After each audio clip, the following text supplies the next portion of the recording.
Bom? Então, vamos lá. 1 Coríntios 15, quero falar um pouquinho sobre essa batalha. Queridos, eu sei a batalha que você passa. Fique tranquilo.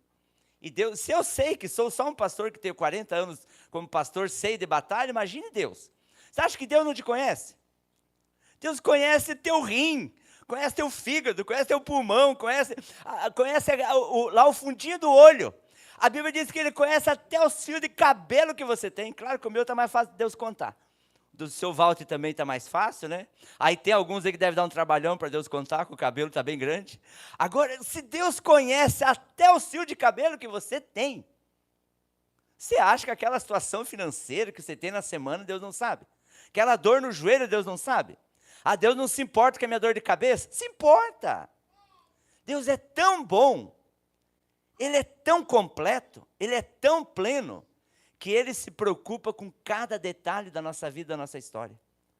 A questão é que nós padecemos por causa da batalha que nós temos que enfrentar. Qual batalha? A batalha da fé. Porque tudo é fé. Como nós não exercitamos tanto a fé, então o que nós fazemos? Nós queremos ir logo tentar resolver. Vamos resolver esse negócio aqui. E vamos lá na paulada. E vamos lá na comunicação violenta. E aí nós estragamos tudo, porque daí o Espírito Santo, como ele é, o Espírito Santo ele é olhado como uma pomba. Imagina você chegar perto de uma pomba ou pombinha, vem aqui, vamos conversar. Não vai, você chega perto da pomba, o que ela faz? Ela voa. O Espírito Santo é sensível, facilmente. A Bíblia diz assim, vocês já viram mulher com ciúme? Já viram? Gente, não é fácil. Meu Jesus, só Jesus na causa. Uma mulher com ciúme dá trabalho. Dá trabalho, elas viram uma leoa. Agora imagina o Espírito Santo com ciúme. Porque a Bíblia diz que ele fica com ciúme. Eu fico imaginando, deve ser umas trilhões de mulheres embutido ali. Por que isso? Porque ele te ama tanto. Ele te ama tanto que ele diz, não vou perder. Não vou perder esse casal, não vou perder essa família, não vou perder esse jovem, não vou perder essa empresa. Não vou perder. Ele vem e age para que nós não façamos besteira. Do tanto que ele nos ama. Vocês são amados de Deus. Já parou para pensar no tão sério que é isso? Vocês são amados de Deus. Não por causa do que vocês fazem. Porque pode ter certeza que nós no mesmo dia fazemos um monte de coisa boa e um monte de coisa ruim. No mesmo dia. Na mesma hora que a gente faz uma baitação, daqui a pouco a gente já faz uma caca. Deus não nos julga por causa disso. Ele nos ama apesar de nós. Por quê? Porque o amor dele é incondicional. Ele nos amou primeiro, muito antes de nós existirmos. Agora, onde que nós sofremos? É nessa batalha. Essa batalha da fé todo dia. Por isso, se alimente na fonte todo dia. Se alimente aqui no domingo, se alimente. Quanto mais você se alimente, mais conectado à fonte você está. Essa semana nós fomos num culto, na quinta-feira, na minha igreja, lá onde eu fui consagrado pastor em São Paulo, e o Lucas. Foi um tempo assim de um culto bem simples, uma quinta-feira, assim, que eles dão oportunidade para pessoas que estão iniciando, pregar, fazer alguma coisa, uma igreja grande, mas daí na quinta eles dão espaço para gente que não tem ainda uma bagagem, uma experiência. E eu pensei assim, eu digo, vim numa quinta-feira assim, será que acertei? Fiquei comigo assim, com aquele receio que eu tinha errado na decisão de ter ido num culto que, a meu ver, o meu julgamento aqui de pecador, achando que poderia ser um culto pequeno, pouca gente, para uma igreja de 1.500 pessoas, nós devíamos estar nos 200, 150, 200 no máximo. Então fica aquele vácuo, aquele buraco enorme. É mais ou menos que nem aqui, nós estamos aqui, sei lá, umas 30, não sei quantas pessoas nós estamos aqui, mas tem espaço aqui para mais de 100. Então dá aquele vácuo. E se as nossas emoções não estiverem em Deus, a gente vai se deixar guiar naquela hora a nossa fé pelo que a gente vê, não pelo que a gente crê. E aquilo que a gente vê pode alterar nossas emoções, e as nossas emoções podem afetar a nossa fé. Eu posso chegar no médico, o médico dizer assim, como é que você ainda está vivo? E eu olhar para esse diagnóstico dele, ou olhar para os exames que ele diz, os teus glóbulos brancos vivem muito abaixo do normal. Você parece uma pessoa igual o pessoal que tem câncer, que nem quimioterapia e radioterapia não resolve, e teus glóbulos brancos estão sempre abaixo do normal. O teu diagnóstico pode ser esse, o teu diagnóstico. E isso pode afetar tuas emoções, e você ficar desestruturado. Por quê? Porque você é humano. Pode ter essa crise na hora. Mas depois você já lembra. Não, mas em quem eu confio? Em quem está a minha fé? Está no diagnóstico do médico? Está no que ele falou? Ou está em Deus? Ali quando eu começo a tirar a minha fé do homem e começo a colocar em Deus, não, Deus é poderoso.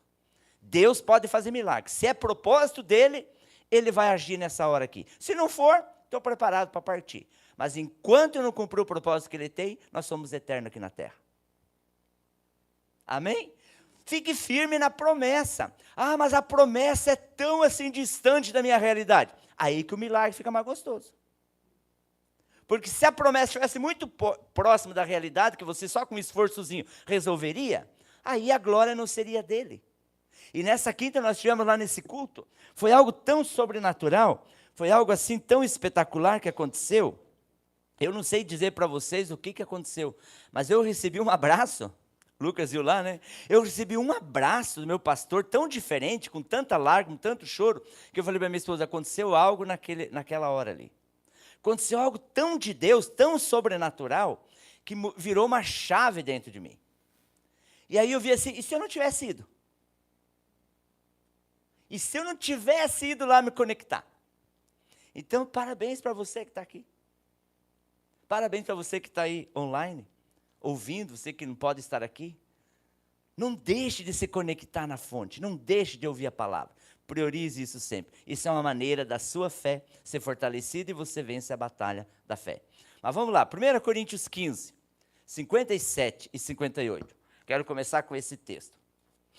Mas graças a Deus, eu vou ir lendo rápido aqui, queridos, para a gente ganhar tempo. Mas graças a Deus que nos dá a vitória por meio de nosso Senhor Jesus Cristo. Quem é que nos dá a vitória? Jesus Cristo. Portanto, meus amados irmãos, sede. Conseguiram achar aí? Portanto, santos irmãos, Portanto, meus amados irmãos, sede firmes e constantes. Não sei, talvez a versão que você está lendo aí seja um pouco diferente, mas o sentido é o mesmo. Portanto, meus amados irmãos, sede firmes e constantes, e sempre atuantes na obra do Senhor, sabendo que nele o vosso trabalho não é inútil. Sabendo que nele o vosso trabalho não é inútil. Se alguém quiser acompanhar na mesma versão que eu estou na A21, para quem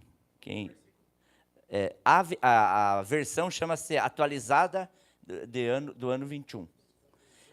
É 15, 57, 58. 1 Coríntios 15, 57, 58. Para vocês acompanharem aí. Então, 58. Portanto, meus amados irmãos, sede firmes e constante. Porque a nossa tendência é hoje se firmamos. Amanhã a gente amolece. Depois da manhã se firmamos. No outro dia a gente amolece de novo. Sede firmes e constante. E como que a gente consegue ser firme e constante? Quando você não tira os olhos de Jesus. No momento que você tira os olhos de Jesus, você começa a olhar para o lado, para a tribulação, começa a olhar para a provação, você vai enfraquecendo. Você começa a olhar para o balde que você quer chutar, você enfraquece. Você começa a olhar aqui, você perde a fé. Não tire os olhos de Jesus.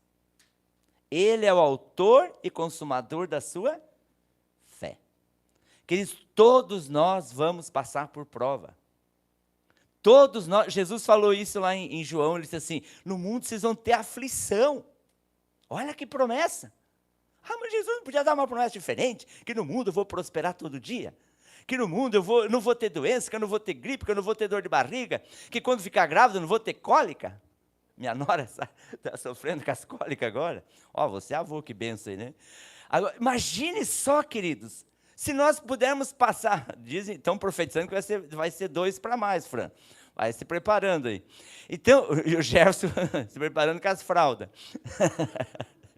Diz que vão fazer já um pré-chá, não sei como é que chama aí. Ah, de revelação, diz que daí todo mundo é para levar um pacotão já de fralda, porque o negócio lá vai ser 2, 3, né? Não. Vamos voltar aqui. Então, sede firmes e inabalável. O que significa isso? Aqui, Balneário, tem muitas construções de prédios. Imagina um prédio que o cara faz de maneira negligente, indisplicente. Ah, ninguém vai ver, não precisa colocar o ferro que precisa, não precisa colocar o cimento necessário, vamos economizar no fundamento. Aí cresce aquele arranha-céu e daqui a pouco começa a trincar, a rachar. Imagine se alguém faria, ninguém faria isso. Queridos, se o prédio as pessoas procuram cuidar, imagine sua fé. Por isso temos que cuidar com o fundamento.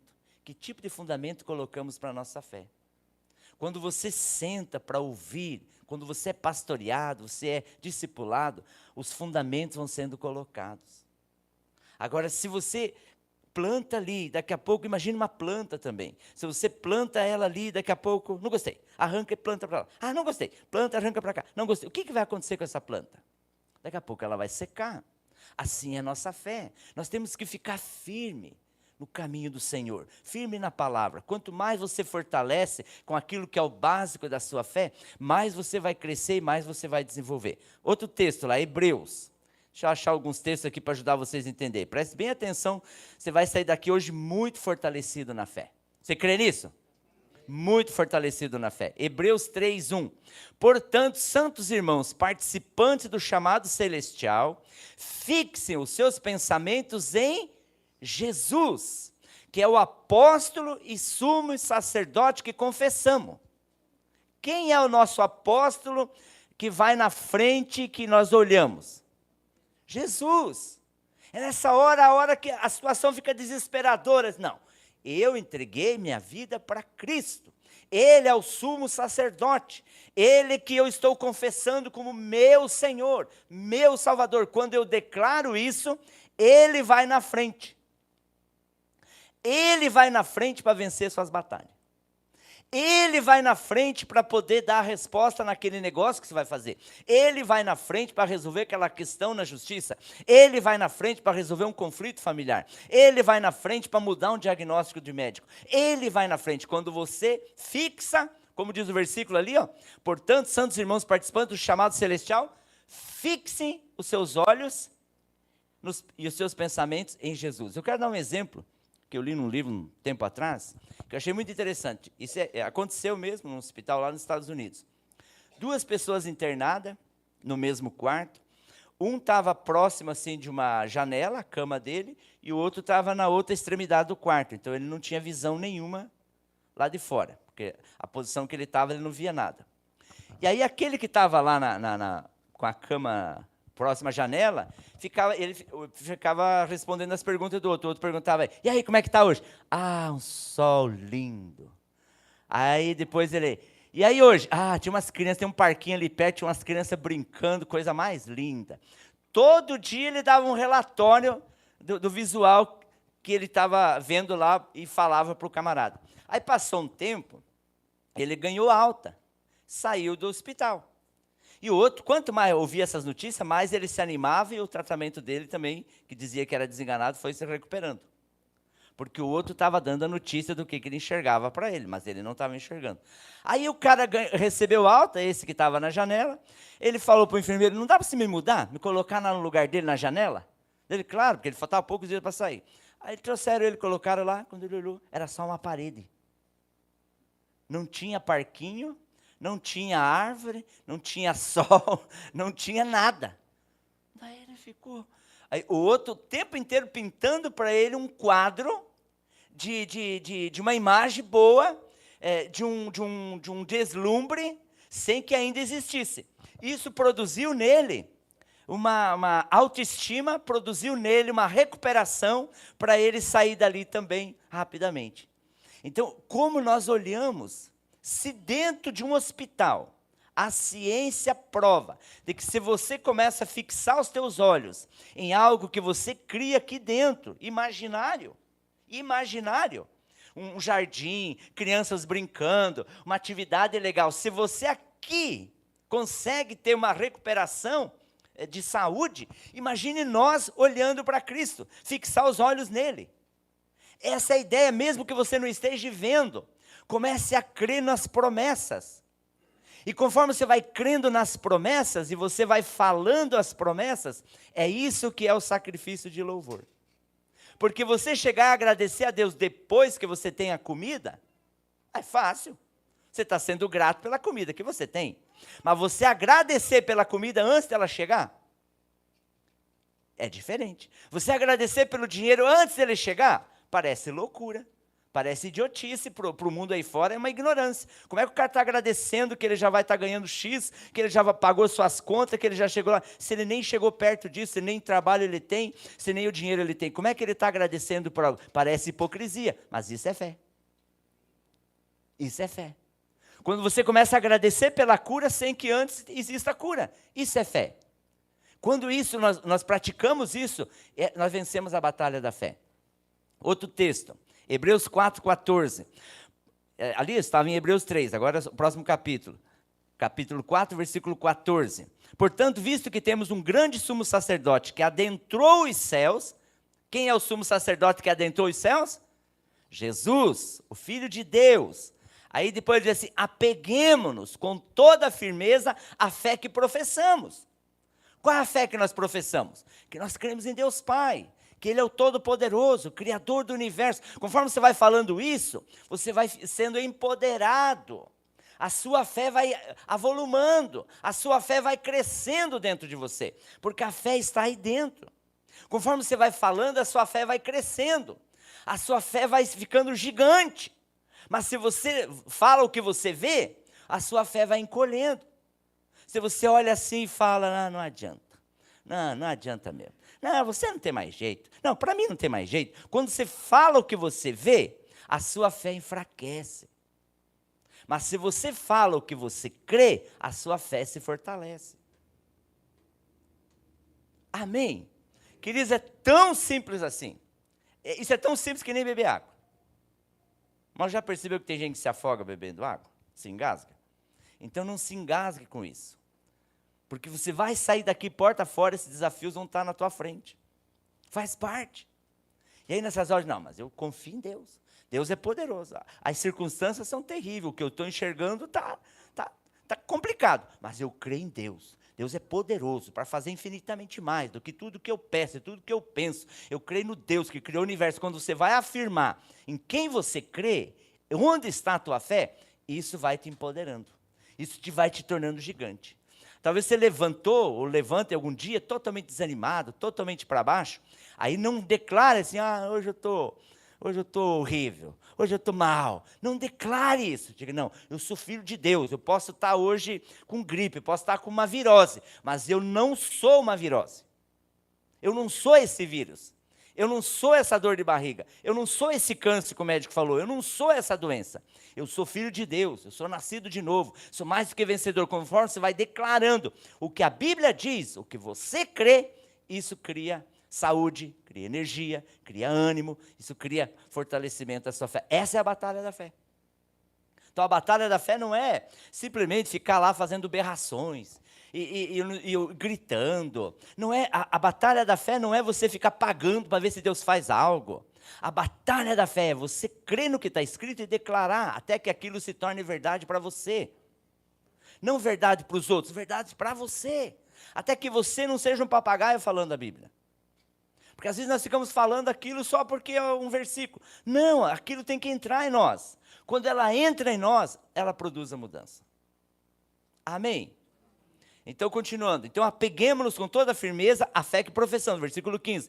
Pois não temos um sumo sacerdote que não possa compadecer-se das nossas fraquezas.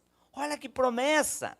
Nós não temos um sumo sacerdote que não possa se compadecer das nossas fraquezas. Mas sim, alguém que, como nós, passou por todo tipo de tentação, porém sem pecado. Por isso, ele tem vitória. Ele é o vencedor. Nós nele somos vencedores. Nós nele também vencemos. Versículo 16. Assim sendo, aproximemo-nos do trono da graça com toda a confiança. Do trono da graça com toda a confiança. A fim de recebermos o quê? Misericórdia e encontrarmos graça que nos ajude no momento da necessidade. Queridos, a ênfase é que o quê? Qual é o momento da grande necessidade? Qual é o momento que eu perco a estribeira? Qual é o momento que eu desespero? Nessa hora, o meu socorro tem que vir dele. Nessa hora, o meu grito tem que ser para ele. Nessa hora, o meu estresse tem que ser descarregado nele. Nessa hora, a minha angústia tem que ser descarregado nele. Quando eu faço isso, na hora eu recebo o socorro, porque é o que diz ali. Ele se compadece das nossas fraquezas. É chegar e dizer, Senhor, estou mal. Estou com vontade de ir lá e matar meia dúzia. Pode dizer teu sentimento, não tem problema. Mas eu não vou. Não vou porque eu creio em Ti. Eu creio que o Senhor se apoderou de toda a nossa fraqueza. Eu creio que o Senhor é poderoso. Então eu quero crer no milagre, não consigo enxergar, não consigo ver. Lembra uma vez assim que um cara me ameaçou de morte, minha esposa deve lembrar, e ele veio na igreja para me matar. É um desafio um pouquinho diferente, né? Ainda não passei isso aqui. Aí ele veio na igreja para me matar, deixou a arma no carro, e chegou assim na porta da igreja, do culto, nós iniciando o culto, começando o culto, chama o pastor, chama. O cara estava alterado. Não sei se era droga ou era álcool, não lembro mais o que ele tinha. A esposa vai lembrar do caso. Acho que estava alcoolizado só. E aí ele pegou, entrou com o carro, primeiro nós tínhamos um estacionamento grande na frente, ele entrou com o carro assim, fazendo cavalinho de pau, jogando pedra nos outros carros, fez aquele escambau. E aí lá vai o pastor, porque na cabeça dele eu tinha entortado a família dele e outras coisas lá e tal. E a família dele tinha se convertido, uma conversão muito linda, né? Um negócio muito bonito. E aí ele chegou, queria matar o pastor. E aí chegou e veio com tudo para cima de mim, né? E aí nessas horas eu digo, Deus, é agora o Senhor tem que me fortalecer. É agora que eu preciso de graça, Senhor, porque eu não vou poder brigar com ele. Mas eu também não posso apanhar. Eu preciso que o Senhor faça algo, né? E comecei a orar, e o cara veio. Quando ele chegou assim, que ele levantou o braço, ele não conseguia, lembra? E ele, alguma coisa segurava assim, e ele não conseguia, né? Daqui a pouco ele começou a rasgar a roupa. Rasgou a roupa assim, e aí ele estava, agora eu lembrei, ele estava com uma latinha de cerveja na mão, né? Ele pegou aquela latinha de cerveja, jogava no chão, e ele queria, mas não conseguia nem encostar. Então, nessas horas que a nossa fé é provada, nessas horas que a nossa fé é testada, é nessa hora que também, quem eu confio agora? No meu braço? Porque eu também sei brigar. Poderia dizer, você vai ver, então você vem cá agora, vou mostrar meus anos de Kung Fu. Gente, não é assim. Nessas horas, não, meu braço se converteu também. A minha mão também se converteu. Eu nasci de novo. Eu digo, Deus, eu não vou fazer isso. Não preciso. Aí depois eu disse assim, olha, que o Senhor te abençoe. Um dia você vai estar nem morto, mas ele veio. Deus trouxe ele depois. E, inclusive, pediu perdão. Foi uma coisa assim, e agradeceu muito pelo que Deus tinha feito na família dele no futuro. Então, essas experiências, a gente já passou outras, assim. Queridos, aonde está a nossa fé? A hora que a gente perde o emprego. Onde está a nossa fé? A hora que uma crise que parece se arrastar não se resolve. Onde está a nossa fé? Essa é a batalha da fé. Que você precisa todo dia afirmar. Eu confio em Deus. Eu confio em Jesus. Eu confio na obra completa da cruz. Tudo está consumado. Ele é poderoso. Eu hoje já pequei umas 12 vezes, mas tudo bem, o Senhor já perdoou todos os meus pecados. Eu sei que eu sou mais do que vencedor. Eu sou amado, sou perdoado. Quando você declara o que você é, a vitória vai acontecendo. Assim sendo, aproximemos do trono da graça com toda a confiança, a fim de recebermos misericórdia e encontrarmos graça que nos ajude no momento da necessidade. Por quê? Ontem, inclusive, na live das 18 horas, eu falei um pouquinho sobre isso também. O que significa Jesus ser enviado? Isso significa que quando declaramos uma confissão de fé, nós enviamos Jesus em cena. Então, quando você faz uma declaração de fé, Jesus vai lá naquela cena da pessoa que está te ameaçando e ele resolve a questão. Ele te dá a vitória. É como Paulo e Silas, à meia-noite lá na cadeia, cantando e louvando, e de repente saem de lá, batizam o carcereiro, toda a família, e no outro dia ainda são soltos. Isso é Deus fazendo. Vamos lá, mais um texto. Você precisa pegar essas palavras. Você anotava tudo isso, depois volta a ouvir essa palavra, que você vai ser muito abençoado. Hebreus 6, 10 a 20. Hebreus 6, ainda ali em Hebreus. Porque Deus não é injusto para se esquecer do vosso trabalho e do amor que mostraste para com seu nome, por ser visto os santos e ainda os servis.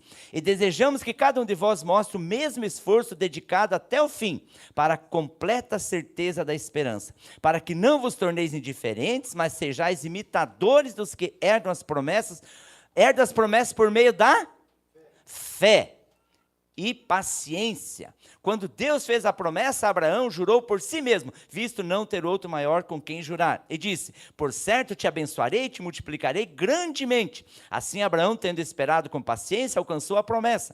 Pois os homens juram por quem é maior que eles. E para ele o juramento para a confirmação é o fim de toda disputa. Assim Deus, querendo mostrar mais claramente aos herdeiros da promessa a imutabilidade do seu propósito, interveio com juramento, para que nós que nos refugiamos no acesso à esperança proposta, tenhamos grande ânimo por meio de duas coisas imutáveis, nas quais é impossível que Deus minta. Se aproprie disso, se Deus falou, está falado. Se Deus prometeu que o meu Deus, segundo a sua riqueza em glória, há de suprir em Cristo Jesus cada uma de vossas necessidades, declare isso, isso é Filipenses 4,19. Não importa a situação. Essa esperança é para nós âncora da alma. Seguro e firme, que entra no lugar interior, além do véu, onde Jesus entrou por nós como precursor, tornando-se sumo sacerdote para sempre, segundo a ordem de Melquisedeque. A gente vai no final ler esse texto de Romanos, onde conta a história também de Abraão. Então essa é a nossa batalha, queridos. Essa é a batalha da fé, que a gente vai batalhando e perseverando em oração. Lembre-se, você não pode mudar as pessoas. Você não pode mudar nem sua própria vida. Não sei se você parou para perceber. Já notou que você não consegue mudar nem a tua vida? Não, eu não vou mais fazer aquilo. Daqui a pouco você faz. Não vou mais falar esse negócio. Daqui a pouco você fala. A gente não tem poder de mudar nem nossa história. Deus tem poder de mudar nossa história. Deus tem poder de mudar nosso caráter.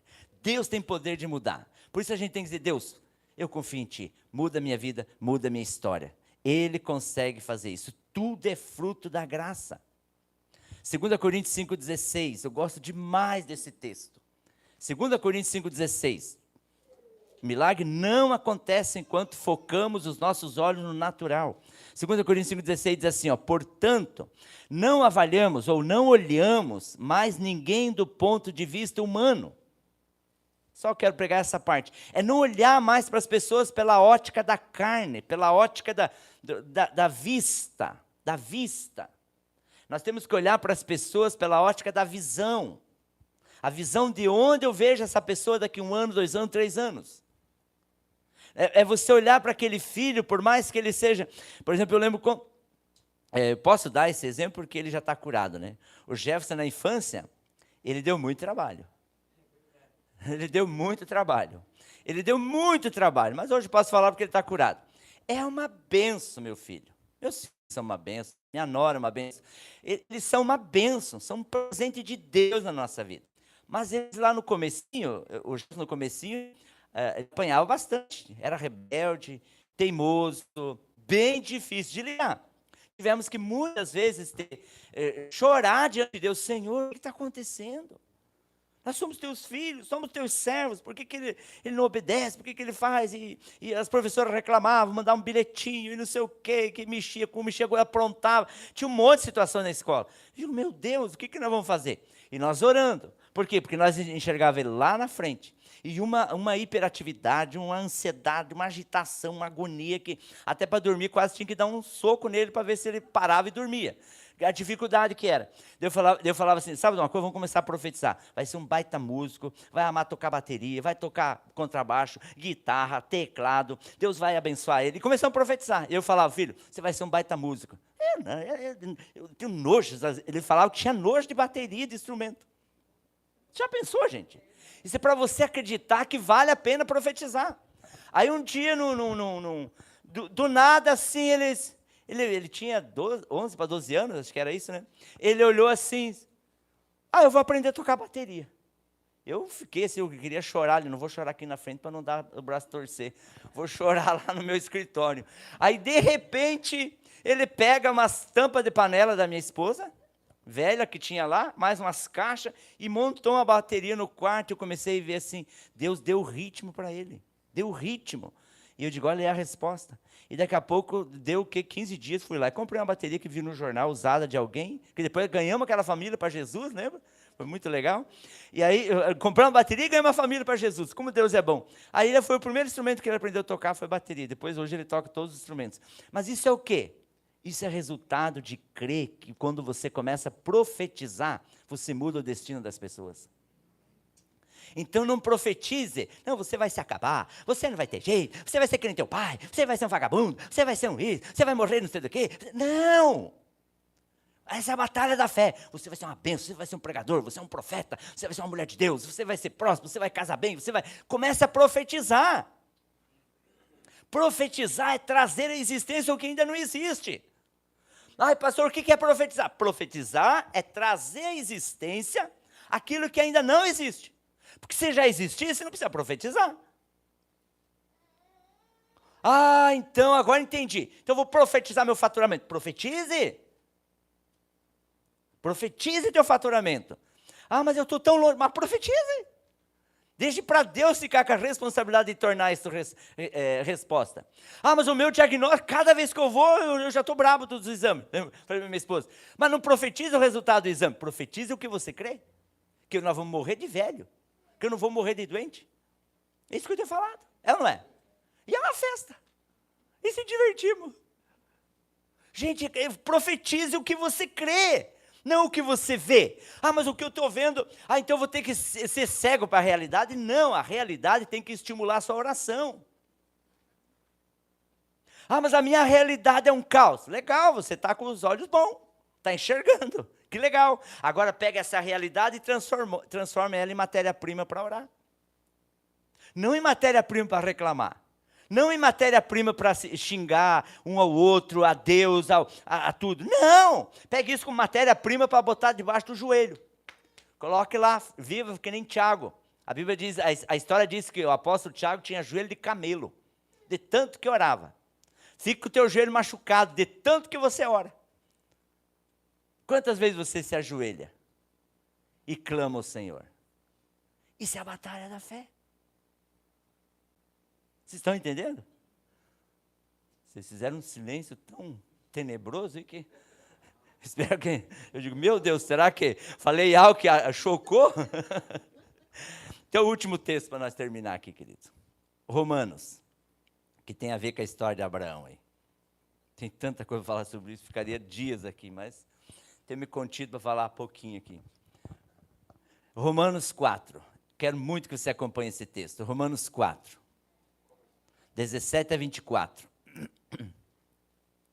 Romanos 4, 17 a 24. Eu estou usando a revista atualizada do ano 21 aí. Então, talvez em algumas palavras vai ficar diferente. Não tem problema, o sentido é o mesmo. Versículo 17 de Romanos 4. Como está escrito? Eu te constituí pai de muitas nações. Está falando de Abraão. Paulo está contando a história de Abraão. Perante aquele no qual ele creu.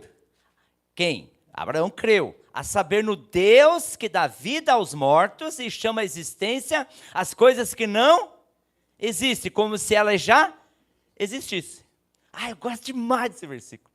Quantas vezes eu oro isso aqui? Eu trago à existência essa situação e eu declaro isso. Quando eu oro por vocês, eu aplico isso aqui. Ontem meu irmão estava lá orando pelo Anderson, né?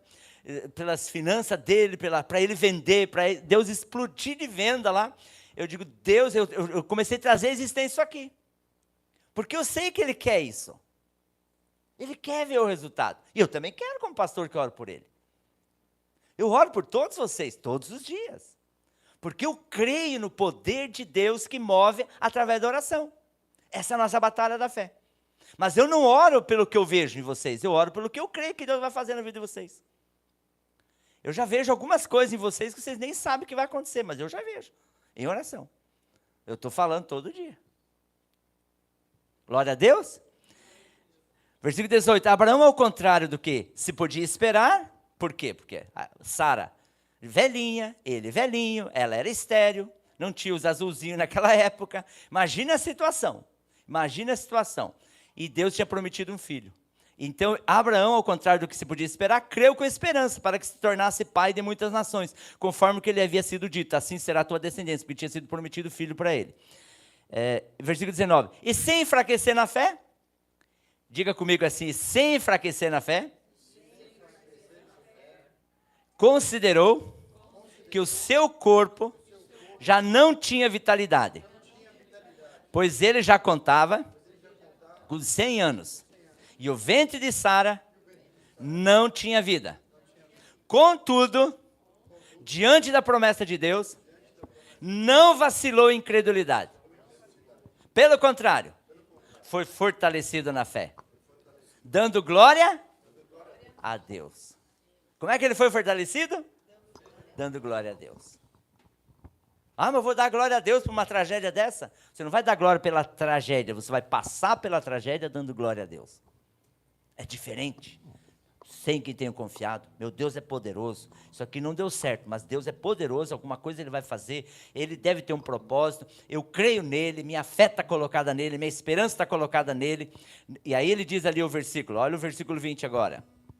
É o versículo 21. Plenamente certo que ele era poderoso para realizar o que havia prometido. Por essa razão isso lhe foi atribuído como justiça. Mas não é só por causa dele, de Abraão, que isso está escrito, que foi atribuído. Versículo 24. Mas também por nossa causa, a quem a justiça será atribuída a nós, que cremos naquele que ressuscitou dos mortos, a Jesus, o nosso Senhor. O que quer dizer isso? É você aprender a se alegrar, já de antemão, pela obra completa, pela obra que o Senhor já completou, na sua e na minha vida. Ele já te vê completo, o Senhor já te vê vencedor, o Senhor já te vê vitorioso. Fique em pé para a gente orar então.